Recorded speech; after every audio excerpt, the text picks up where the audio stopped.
Welcome to the Creative Plan Podcast Network. Join us as we share our favorite RPGs, one-shot games, tabletop games, reviews of items, and convention panels, and other exciting things that we run into from time to time. Sit back and enjoy the show.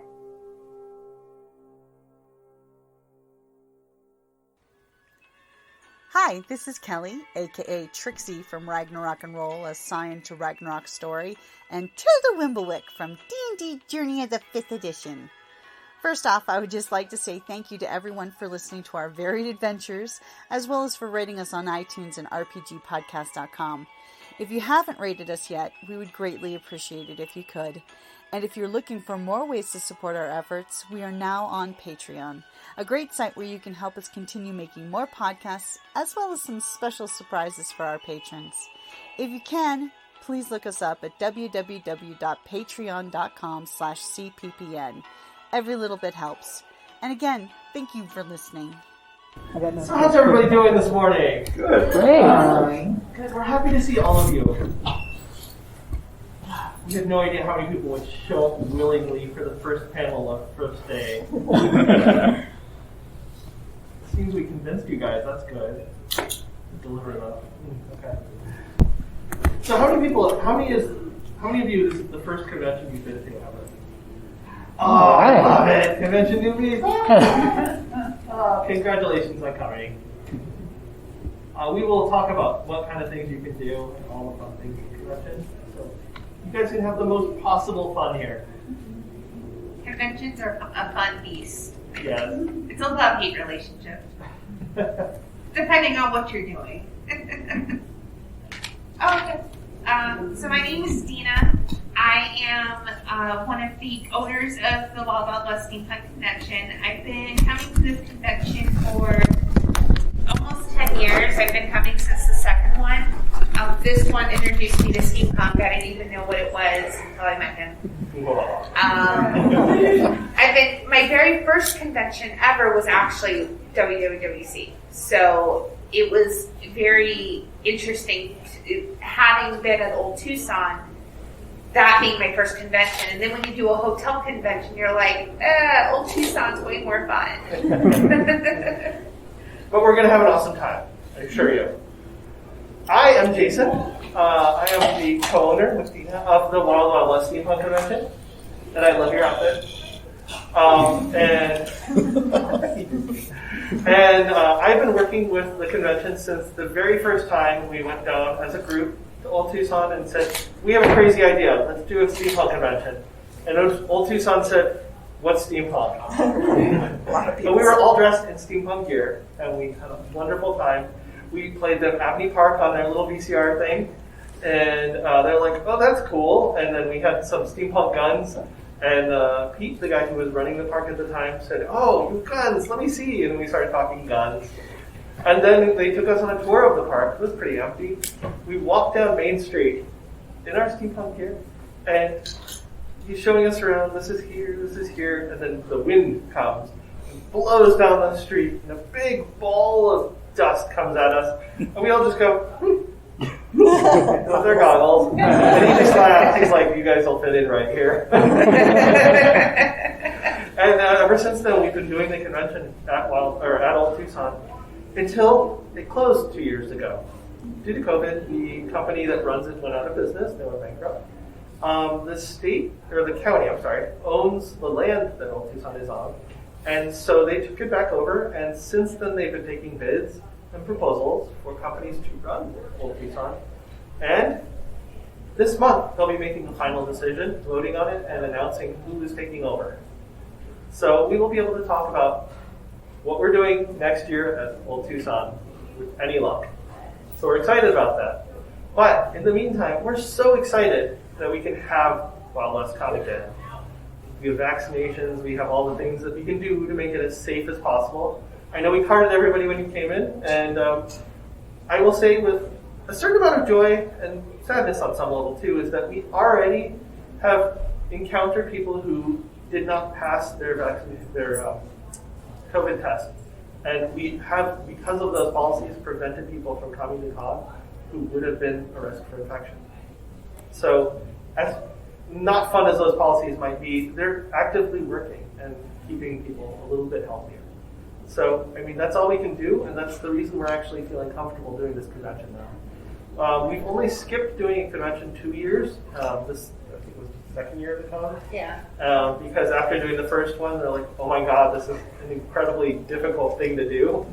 And then the next year, we're like, oh, you know, looking back, it wasn't that bad. Let's just do it again.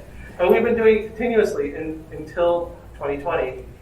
3 days after the convention, Tucson closed down, Arizona closed down, and we are so lucky because if we had had the convention 1 week later, it would have been canceled. So we were really happy about that. Yeah. So, on to now. You're all here for a convention. Let's talk about that. Yeah. So with enjoying conventions, and this is going to be more of a give and take panel, so questions. We're just going to be talking about our experiences with conventions and how we've been able to navigate those conventions, what it's like to go to a convention for the first time, because we do have some first timers in here. I will say my first time going to a convention was overwhelming because there's so much to do. So one thing that really helped me was looking at the program and picking out just 2 or 3 things that I really wanted to do. If I don't do anything else, because it can seem overwhelming to be like, oh my god, like, what do I do? There's so much in here, I don't even know where to start. Just pick out 2 or 3 things that really interest you. And if you don't do anything else, at least you picked out a couple of things that are really interesting to you that you really want to do. Mm-hmm. Yeah.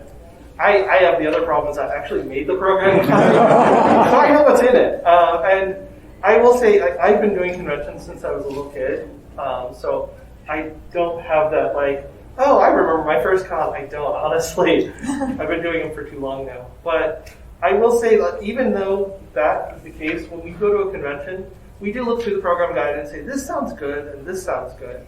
And I think from my perspective, prioritizing. There's always going to be more than one thing happening at a time. Pick the thing that's most interesting, and sometimes pick a backup thing. Because sometimes you'll go to a panel and you'll be like, I'm going to learn about fusion energy. This is going to be great. And then you go and it wasn't the fusion you were thinking of. Maybe it's about gluing 2 things together. Like, oh, that wasn't at all what I thought it would be. If that happens, you're perfectly okay to say, oh, I need to sneak out the door and go to something else now. Totally do that. You're not going to offend the presenter. I mean, we see that you're leaving the room, but you're fine. Don't worry about that. This is about you and your enjoyment of the convention. If you're not enjoying what you're at, you can leave. That's okay. I mean, not right now. And that goes back to panel etiquette. So it's really important when you're in a panel to be respectful. There can be crosstalk, and it can be like super tempting to like lean over to the person next to you and say, oh, what they just taught, that's really cool, I want to do that. But it's also really important to be respectful of the presenter and not crosstalk during a panel. Maybe take notes. Like, I don't want to, like, sometimes during panels I take notes because I don't want to lose what I just heard. But I really want to tell the person next to me, so I'll take a note and then talk about it afterwards. Mm-hmm. Yeah, you can always like show your phone to somebody and have something on it. A secret fact, though, is when we're on the stage and you talk, you're facing us, we can hear you. Yeah.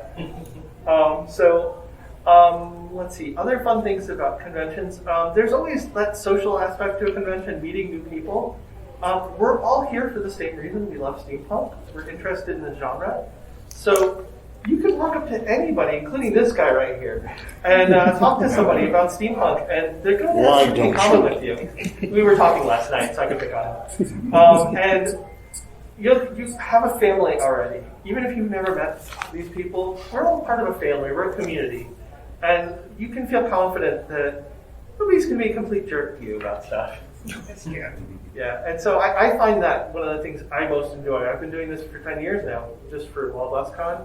And I've been to all the panels for the most part. I've seen a lot of things. But it's the people is what it really is. It's really coming back to the people. Yeah. So I encourage you to make some connections. Yeah, for sure. And then I had a thought.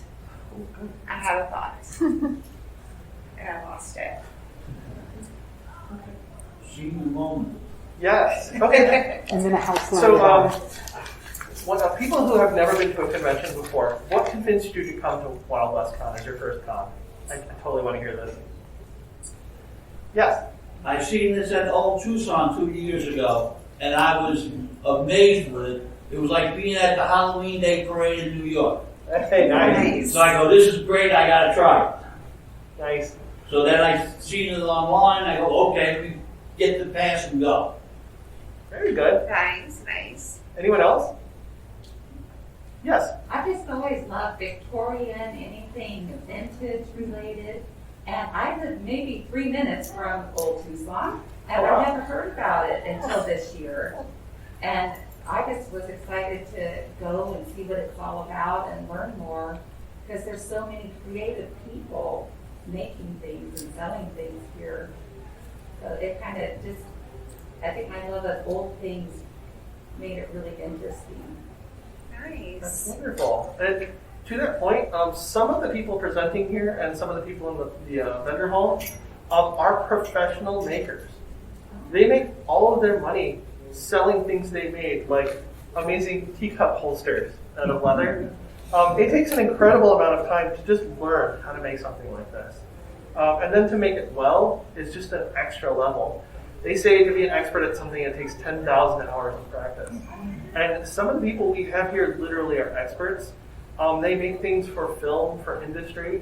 Something I didn't know is that in film, they have props, of course.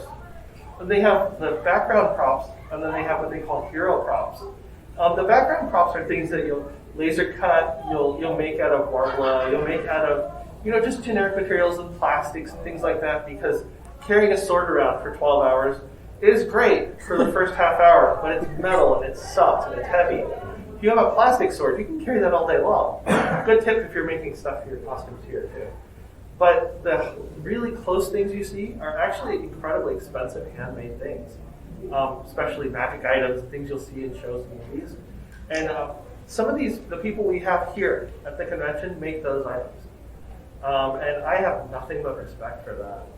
They make amazing things. So go talk to them, go look at what they make, and ask them questions.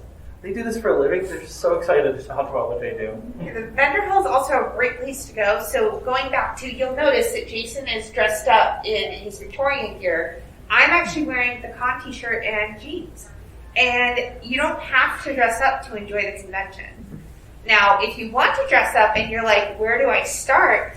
There's a couple of routes you can go. You can go to Goodwill or Savers. If you're crafty, you can buy, a $5 shirt. You can, if you're good at sewing, you can turn it into something.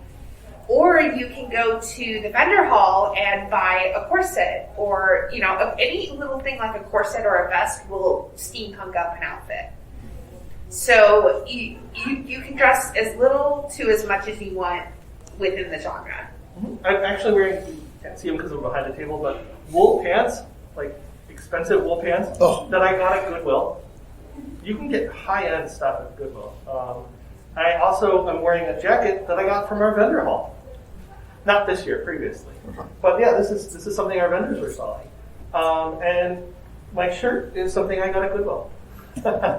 So you can actually dress. We actually went to Goodwill 2 weeks ago. Like, crap, con's coming. We don't have all our clothes. So we went to Goodwill. We actually took an Uber because it was raining and we couldn't park our car somewhere.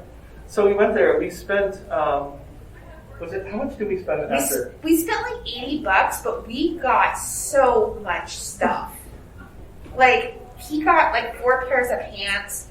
He got like 3 or 4 really nice shirts. I got a whole bunch of shirts and a skirt, and it was really like $80 would have cost maybe 2 pairs of pants for him.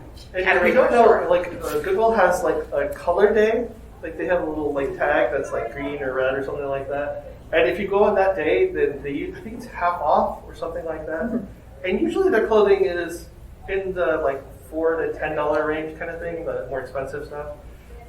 If you know clothing, like it's even better because they have no idea about clothing and how expensive things are. Like they mark these pants less than they mark other pants, and these are wool, expensive ass pants. So like if you know your stuff, you can actually do pretty well with that. And then I bought some shirts on Amazon and things like that. And you can get a much better deal at Amazon than if you went to Kohl's. Yeah, watch out for steampunk tax though. Yes. If you buy something that is labeled steampunk, they're gonna charge you more just because it's steampunk. So try to avoid things that are labeled steampunk. Yep. Back to convention stuff, though? Anything particular you want to talk about? So people who have been to conventions before, what's some advice you give somebody for going to their first convention? You learned. Whoops. Yes. Make sure you hydrate. Oh yes, that's a good one. I am perpetually dehydrated. I've actually had real dehydration before, and I'm thirsty all the time, and I always forget to drink water. We actually have people every year, especially at Old Tucson, who are literally dehydrated and need medical assistance. Usually it's throw some water down your throat or some Gatorade or something like that, but it always happens, and heat stroke is real. You can get that. It seems less likely this weekend, but it's something to be aware of. You can get involved in what you're doing and forget to drink, and that'll bite you in the butt. Make sure you eat. I'm very bad about this. Yesterday I had breakfast and then didn't eat again until 10 o'clock. So it can be really easy to forget to eat because you're having so much fun. You're going to panels. If you're a volunteer, it's even worse because you're working all day. So make sure that you're taking care. Self-care is a big thing. Make sure if you need to stop for a bit, do that. If you need to eat something, go eat. Make sure you drink. Speaking of eating and drinking, right over here on the back page, we got our vendor hall, which is just over here, past the entrance. And we also have the food trucks, which are in the parking lot to the northeast. We went to the food trucks and had some last night. Reasonable prices and really good food, honestly. They also have the two restaurants in here, the Lookout Grill, is it? And Lookout Grill and Gold. They're both good. Gold's more expensive. You can spend $20, $30 on a plate. Lookout's a pub style, more burgers and things like that. They're both good. They both have tasty food. Personally, I'm really excited about the food trucks. I work with Zoe, our vendor manager, and she actually handpicked the food trucks we have. Even yesterday, we had food truck companies can I be a food truck? No, we don't have space, guys, sorry. So they're very excited to be food trucks with us. So if you look through there, also on the website, online, if you look for food trucks, you can find sample menus. It's not exactly what they have, so you can always just go down there and look. But we have options for food that are as low as $3. I think they have hot dogs and grill at $3. Their drinks are $1. So if you haven't been down there yet and you're thirsty, walk down there and get a drink. It's a good choice. If you're an aristocrat, do we have any aristocrats in here? Awesome. If you're an aristocrat, we have a whole section in the program just for aristocrats that tells you special events. It's on page 9, but only you can get into with an aristocrat pass. And we do this especially because we know that we appreciate our aristocrats, because we know that without you guys, the con probably wouldn't be happening. Yeah. And so we do this to appreciate you. We give you a swag bag. So if you guys did not buy an aristocrat pass this year, seriously check it out next year. There's a lot of value in it. We have a whole room just for aristocrats. Yeah. So again, we appreciate you. Thank you very much. Let's see. So we have a charity this year. If you look in the back of the program guide, above the forlorn lady with a watch, we have information about our charity this year. We're very excited about that. Every year of the con, we've had some sort of charity. We picked Bread and Roses this year. They're a wonderful local charity in Tucson that helps homeless youth find a space in the world. And that's something that we're about, is community and helping people find their place. And so I thought that was a really good fit for us. Yeah. We're really happy about that. Hi. Hello, I'm late. That's okay. She's our lovely moderator. You want to bring guys. chair I to was the supposed to be moderator? on stage, but we're helping some other areas get set up, so. Okay. I'm assuming you guys have covered all the goodies. Yeah. Oh, we no, even we covered missed panel something. etiquette. I'm very proud of you. No, they know everything because they're gracious owners, and they've done a lot of hard work to get us here, so. It takes a lot of work throughout the year. Yeah. We actually do really love doing this convention. We don't make much money on it. We don't care. It's okay. We're not going to go, travel anywhere for the money we make on this. Anyone who tells you that, convention owners make a lot of money, they're lying to you. They don't know what it's like to run a convention. Definitely more of a passion project than anything. Yeah, it's only the very large conventions that have 60 to 100,000 people or more that actually really do make a lot of money. So and I have friends who run some conventions locally, but we're actually the AASC is the American Association of Steampunk Conventions, which we just started last year, and it is actually the owners or people who run or chairs of steampunk conventions throughout the U.S. And we actually get together and chat about running steampunk cons. One of the things you might notice is we're in a fancy hotel. That's not an easy thing to make happen. For starters, they're confused and scared that steampunks are going to be insane and tear the place up. We're not. We're actually really great about it. They don't understand our main demographic is not teenagers. Yeah, and they actually specifically cite other conventions that are more rowdy than us. And they're concerned because they have an image to protect. But it turns out we're an excellent bunch. And every time we're at a hotel, they're like, oh, well, this is great. And we actually have a reputation throughout Tucson now as a convention that is a wonderful thing to have. Yeah, the AASC was created because we found a need to have a channel to share information between conventions. Not to be confused with a ban list, because that's not what we're after. What we're after is if there is, a problem at a convention. Maybe there's a problem person that we have at a convention. We share it with the other convention owners so that if that person shows up there, they can keep their eyes open. Okay, is this person, was it a one-time mistake? Because we all make mistakes. We've all done something dumb at one point in our lives.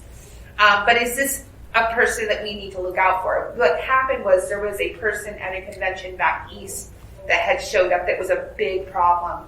And they showed up to a different convention, and that convention owner didn't know about this person. So they were continuing to be able to make those same problems everywhere they went. Yeah. Whereas if we had shared information, the second convention, they wouldn't have done anything with the person, but when they heard about it, they could have been like, oh, okay, this happened at this convention. Now we know that this is something we need to watch out for. And when we say that person was a problem, it was a problem to the degree they had to hire off-duty police officers to maintain the order, make sure that nothing bad happened at the convention because of this person. And that cost the convention a lot of money. Professor Elemental? Professor's awesome. We love him. He was a troublemaker. He's a rowdy human. Yeah. He's a lot of fun. Oh, yeah. But by communicating between conventions, we can discover things that could be a potential problem before they become a problem. The other thing is we actually work with each other to talk about things like, how do you deal with a hotel effectively? What are techniques you use? Because the hotels pretty much are chains now, and they will work to make the most money they can. They're not here to help us be successful in the same financial sense we would like them to, but by helping each other, we can do that. And so that's one of the things that comes together. And I mentioned earlier that Steampunks are a community. The AASC is working to help new conventions get started. We've been doing this 10 years now for Wild West Con. We know a trick or two. We actually know how to make this happen and what kind of things will screw you up. And we're sharing that with new conventions. So yeah. Yeah. Yes. Hotels, are they comparable to Old Tucson? Did you have a sweetheart deal with Old Tucson to have them as a setting? I wouldn't say it was a sweetheart deal, but it's hookup. It was a connection we had. We were actually Wild West Con was, other than Nightfall, which is their largest event in the year, put on by themselves, which lasts a month. Well, the Wild West Con was the second largest event they'd ever have there during the year. So we have a certain affinity with them and them for us, and frankly, they love working with us on the convention. Will you be going back to Old Tucson? We're planning on it. I had mentioned earlier that the committee that's deciding which company to allow to own the park is making a decision this month. So there should be some news forthcoming quickly. And what we can tell you is there is an organization in Pima County called Visit Tucson that handles all the tourism, and they are pulling for us to go back to Old Tucson next year. When I seen you 2 years ago, I thought it was great. Yeah. And when Old Tucson closed down, I was disappointed because I used to go there like every other week. Nice. Because I had the wagon wheel pass and gave me something to do. Yeah. And that's it. I was depressed that it closed down. It was great. They're going to tear it up and make housing out of it. No, they're definitely not going to do that. Similar desert housing. I will say, when we've been spying on the park, I found a video of people took of drones flying over the park, and they've already made a lot of changes. They've redone the parking lot. So good. Solar panels. They've taken out in the center of town. They had construction containers, like from trains, that they had made into some buildings that were janky. They took all that out, and from what I understand, there's a lot of plans in the proposal for what they can do to make the park better and improve it much more than it has been in the past. One of the things that's really been strangling Old Tucson is they haven't had a lot of investment into the property, and that is about to change. So that's going to be exciting. So Because you're going to become a movie company? So I have a question for all of you guys. Yes. Who here is an aristocrat? Raise hands. Who's what? I can't. Aristocrats. Have we downloaded our special aristocrat-only app yet to program your convention? Yeah. Perfect. I'm If you- technologically being challenged, so I can't do it. It's very easy. Well, ask Sue about it if you haven't already. So that's an aristocrat perk we did this year. This fine lady has set that up. Yep. Now, a question for the rest of you guys. Do you have 1 to 2 things you are attending today that you know about? So we've got a lot of people who planned their days out already. What about you guys? Look, they're owners this year, and they're actually enjoying the convention. I think that's one of the most important things of enjoying the convention, right? Yeah. Is your volunteers and your staff and everybody plans ahead and has a great time. Yeah. Yeah, we're actually going to panels today. We're teaching a panel later. Well, I am on absinthe. So, is anyone signed up for absinthe today or tomorrow? A lot of Nice, people. my people. We hope you aren't disappointed. We had a little snafu with the hotel. We had to move it to our room. It's a large room. Hey, what are you doing? So we're going to do it in our room. We have an incredible selection of absinthes that are amazing. And so if you have any questions, we can answer those. But we will have individual portions of 6 different absinthes. So that's sold out. They are sold out. Yeah. Unfortunately, absinthe is sold out. Tipsy tea is also sold out if you missed that one.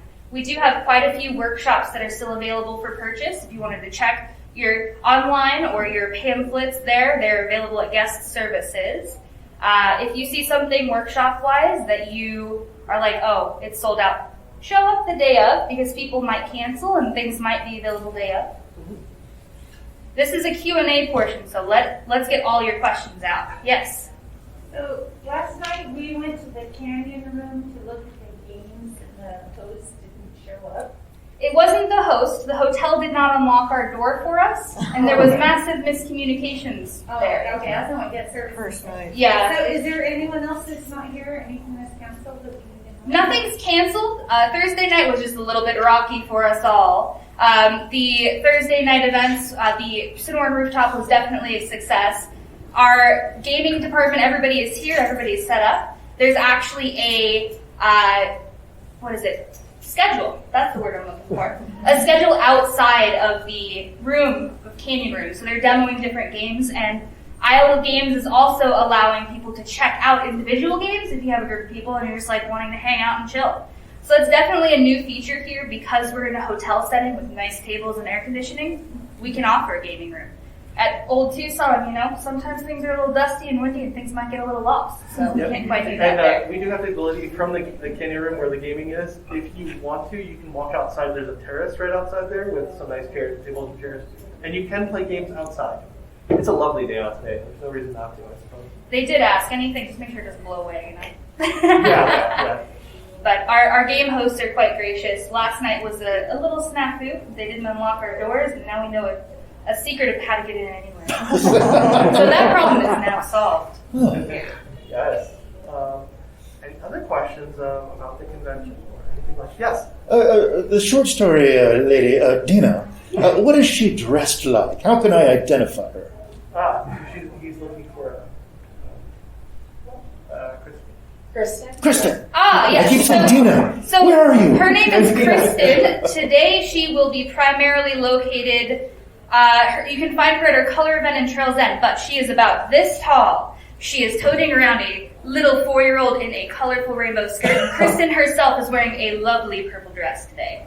So usually she's toting around her little red wagon. Purple and rainbow. Purple and rainbow. No, she's primarily found around the gaming room area right now. Last I checked, she was saving her decorations from the wind. So. Oh, yes. You had a question. So how does somebody get involved in volunteering to help a con? That's a great question. Let's start with we love our volunteers very much. So there are a couple of ways to get involved. Now, if it's before the convention, you would just visit, for our convention, you'd visit wildwestcon.com and then go to the Get Involved tab, and you can apply to be a volunteer. Now, and that includes if you want to be a panelist. So if you have something you want to teach, you would also go there to apply to be a panelist. And I'm going to hand deliver you a director card, which also has a QR code with a direct Get Involved link on it. But if you go to wildwestcon.com/get involved, you'll get to that page as well. And then for if you're on site, let's say you're on site and you're like, you know what, I really want to help. I want to help out this weekend. You would go behind the lobby to where you did registration. Suzanne is at one of the tables, and you just let her know, hey, Suzanne, I want to help. What can I do? And Suzanne will give you a job. She'll say, we need help in the merch area, or we need help in guest services. And she can get you involved. So, do we have any first-time convention? I'm curious if they've already asked. Anyone, this is their first Steampunk convention? No way. Okay, first convention. No, okay, all right. So she went full aristocrat to get the full experience. Yes. So I have a question for anyone who's a returning attendee. Do you have any advice? What is your advice to enjoying the convention? Don't be shy now. I'm going to pick someone out. You look like... You gotta be in 2 places at one time. Don't be in 2 places at one time. No, be there. That's the only way to see it all, is to be 2 people. What we like to say is try not to overpromise and underdeliver, right? What about you? You've been to plenty of conventions. I would say talk to your friends beforehand and try to run into each other during the con. That way it adds to the fun, plan dinners, plan meals. Yeah. Again, going back to make sure you eat and drink. Exactly. Yes, definitely. And try something new. Yes. This is good. I would also say make sure you take time for rest and make time for play. Meet new people, but also get some sleep too. know your boundaries and your limits. I'm the person that used to not have boundaries, and last night we were hanging out with a couple of friends, and I was finally like, you know what, I have to go to sleep. I need rest. So know your limits, and don't be afraid to stand up for your limits if you need to. One thing for panel etiquette, I don't know if you covered, it's okay to be late. Just don't make a scene. You can walk in and out and in and out. That's perfectly okay. We've just had, people that roll in and, hello! Don't do that. Yeah, don't be disruptive. That's not fun. But you certainly should. So I have a question. How many of you have seen people with ribbons on their badges? I make it. Don't look at mine. I know, right? So who knows what those are? Yeah? You know what the ribbons are. Yeah. Anybody in the room got ribbons for me? She's naked. So for those of you who are new to conventions, ribbons it's just a really fun thing. They have sayings on them. This one is, I aim to misbehave from Firefly. So there's a lot of people will have ribbons. It's a way to, some of them use it for marketing for conventions. Some of them use it as a fun thing where they put funny sayings on it. Some of them are inside jokes. Yeah, some of them are inside jokes, and they just attach to the bottom of your badge, and you'll see people with long strings of ribbons. Some of them you have to run into a cactus to get. Don't do that. Oh, yeah. Anyway, they're making fun of me. Okay, so that's a story. I actually did run into a cactus at Old Tucson because I'm dumb. And I was doing the tour director thing where you're everybody walk this way, and I'm walking backwards. And I walk backwards, and I look, and everybody is staring at me with really big eyes. Nobody's saying something, but I think I saw and then I just feel pain. I walked into a 7-foot-tall jumping choya. And I didn't kind of walk into it. I completely walked into it. And I had jumping choya balls in me from my shoulders to my ankles. And for about 5 years after it, I was pulling jumping choya chunks out of my leg. That's Deena. Don't do that. And also, too, if that happens, Nice to be married. get a little comb and then pull them directly out. Do not roll them down. I found that out. We're lucky that a lot of the paths here have decactused their cacti. I've never seen this before, but somebody who had way too much coffee was sitting there pulling the needles out of the cactus at some point in history. Wow. So many of the cactus are safe, but not all of them. And you certainly could do yourself a bad day by sitting on them. So that's a thought. But on the ribbons, there are sometimes you'll see people with very long ribbons. At this con, it's fun, and in the past we have done some contests where you can have very long ribbons and compare them, and whoever has the most wins something. We're not doing that this year, in part because we kind of cheated and made our own ribbons. People have so much fun with the ribbons, we bought a machine that makes them. So her and I are sitting at home like dummies, printing ribbons out of our machine. Ribbon. We got a hot wire cutter, and so we make our own ribbons for the con. So every director at the con gets their own ribbons. So whatever fun thing somebody wants to say, they can hand out to you. How do you get the ribbon? What do you have to do? That's a secret. Is that like New Orleans? I've been hearing things. Once I acquire my ribbons, if I find, so I have my own ribbons this year. If I find someone who looks absolutely, frustratingly, exhausted and exasperated, they might get a quaint ribbon. So yes, and I made fun ones that say Cthulhu Hulks and Rainbow. And we actually have to go get our ribbons as soon as we're done with this panel. But if you find somebody, you can certainly say, I'm looking for this ribbon. Do you know where to get that? And you can get the specific ribbons you want. It's kind of like for many of our ribbons, because we had to print them ourselves, there's a limited quantity. So you have to find them before they're gone. And it's just part of the fun. There are several conventions that do nothing with ribbons whatsoever. Which is odd. Which is odd. Yeah. But we actually have seen people who have like 15 feet worth of ribbons. And they loop it over their shoulder a bunch of times and make a scarf out of it. If you guys want to take that as a challenge, look at all of your competitors in this room. See who can get the longest ribbon. Yes. I have a question and a challenge. So, who can identify the different types of programming we have this year? Anyone? Someone name, what are we in right now? Okay. Does anyone know what else we have? Workshops. Events. Exhibitionists, so vendors, events. Yep. What else? Tea dueling. Tea dueling. So we've got something with tea, we've got something with vehicles and panels and workshops. Let's keep it easy. Let's name 4. Entertainment. Go watch something. Panel. Well, I guess you checked that one off your list already. Workshop. You don't have to sit through a workshop, but ask someone as they're leaving, what did you make? And for tea, well, you gotta watch the teapot racing or teapot dueling. So make it a challenge for yourself. One of the best ways to experience the convention is just to seek out these new experiences and observe. So ask someone about a workshop they attended. Maybe you'll see, we have a couple of duplicates. Try to see something with tea. You'll never know what you find. And it's the first day, so this is the best day to explore because your plan and your itinerary might completely change by the end of the night. No.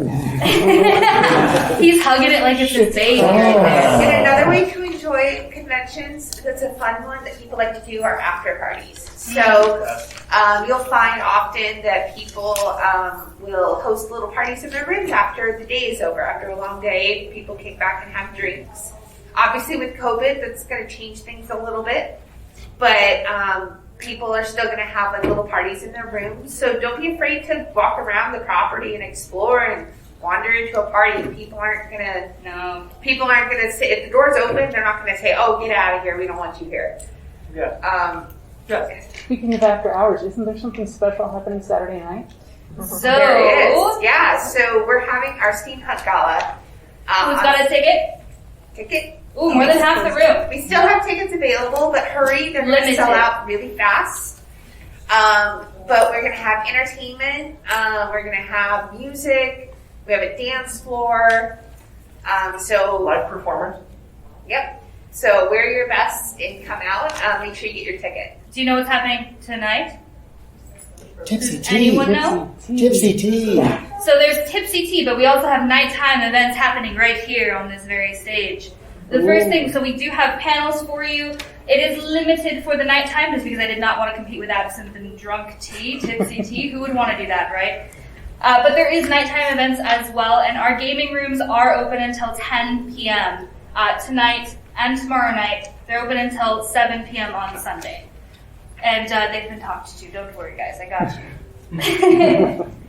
Well, our food trucks will be open until 8:30 tonight, and Saturday night as well. So you can go have some dinner, even a late dinner.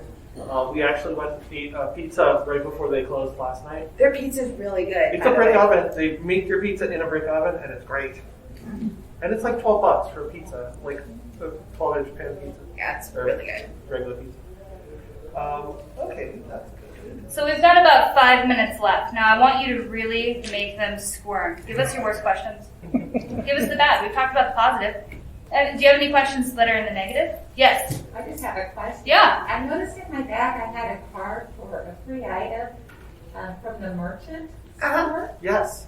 At the vendor hall, no one knew what that was. Oh, so that's only for our merchandise booth outside the vendor hall. So it's directly in front of the merchandise hall in that covered area. You'll find a V-shaped table, and we have a big price list that says WWWCX merchandise. That's the table you want. In the program guide, right here, we say merchandise booth. You can see where that is. That's the one we're talking about. Okay, thank you. Great question. Yeah. But use it quickly because all the good merch is going to go really fast. Because we got Cthulhu on it this year. Yeah, and we actually order the merchandise ourselves, so I made the logo that goes onto it, and so I hope you enjoy it. It takes a lot of time, but it's a lot of fun too. Alright, what is the one thing that you think they cannot miss? One thing only for each of you? Okay. One thing only? Clock's ticking? Well, I'm going to say, because, it's already sold out, but I love the absinthe tasting. I put that together myself. I ordered bottles. I have friends coming to present. It's going to be great. For me, it's Tipsy Tea. I know it's sold out, but it's really fun. Okay. So anything to do with tea dueling. Tea dueling, that's the correct answer. So, we're going for 3 events now that are not sold out. Okay, One tea dueling. thing. Tea dueling. Tea dueling, and Jason? The gala. We put a lot of work into that. That's a paid event, darling. Okay, fine. I'm testing them now. What do you think? Oh, geez. What do you like? What do I like? Yeah, what do you like, Mr. Jason? I like socializing. I like meeting people. Oh, I got one. Okay, so how many of you put a lot of work into your costume and are proud of them? I know you have. If somebody walks up to you in that costume and says, I think you did an amazing job on your costume, it's beautiful. Is that a compliment you're going to accept? If you see somebody who did a lot of hard work on their costume, tell them. It's okay. If you say, I love that thing you did, or I love this thing you have on your costume, let them know. People appreciate that, and it is an amazing way to start a conversation with strangers. I encourage you to do So that. to translate, you could also join the costume contest. Yes. Yes, the costume contest. Which you should do. There's, I believe, man, women, and child categories this year. Perfect. Well, I think we have a couple minutes left, but does anyone have any other questions? Please don't be shy. This is what we're here for, guys. So we know everything. What's going on Sunday at 2 o'clock? That's what I need to know about you. Enjoy the convention. Feel free to stop us if you have any questions. We're here to chat. We're going to be socializing, roaming around. So. Yep. Yes, my dear. Are your ribbons going to be at the merch? No. We don't have any ribbons at the merch booth. They're going to be on our person. And nobody I know of ever charges for ribbons. No, they're not. I wasn't asking, so we just got to do a costume. Yes. Yes, you have to find people who have them. Shake me down for A secret trick is her badge right there that says director. All directors get ribbons to give out, but they don't necessarily get a lot of them. And many managers do too. And I know what fake exasperation looks like. All right, you guys, go enjoy. Thank you.